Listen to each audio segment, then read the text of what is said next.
Ito yung pinunta dito. Ayan. Pinunta na sa ibang mekaniko. Hindi rin nagawa. Hindi nila nagawa. Okay. Subukan din natin gawin ito, no? Ang problema nito, mga katornilyo, pag nakatakbo ng 5 kilometer o kahit 3 kilometer yan, namamatay itong makina. Okay? Namamatay siya. Okay. Ang nakita ko naman na diagnose ko is itong injector. Yan. Itong injector yung nakita ko. Okay? Paano natin malalaman na yung injector ang may problema? Okay. Magbibigay ako ng tips, no? Kung paano. Okay, start natin. Start ko muna.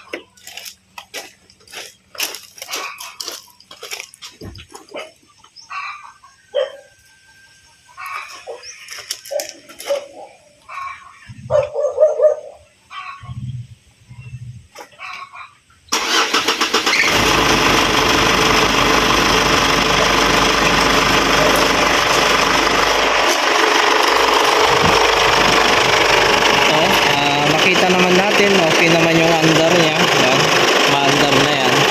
Ito lang, tanggalin nyo lang itong yung hose ng return. Yan, ito. Para makita natin.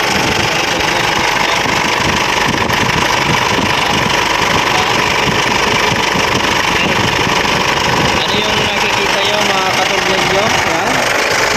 Okay, ang injector mo. Lapas na.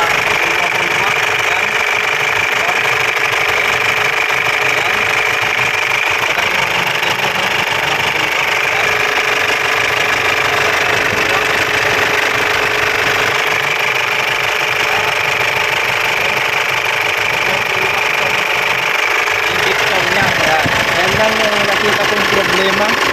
Itong WL na yung Ranger na yung wild track. Yan.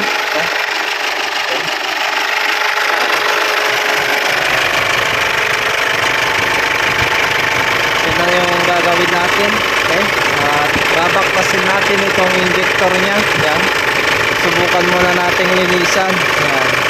Kung hindi makaya na linisan at ganito pa rin, yan, palitan na rin natin ng bagong injector. Yan. Okay? Ito lang yung may share ko kung paano tumingin yung sirang injector. Yan.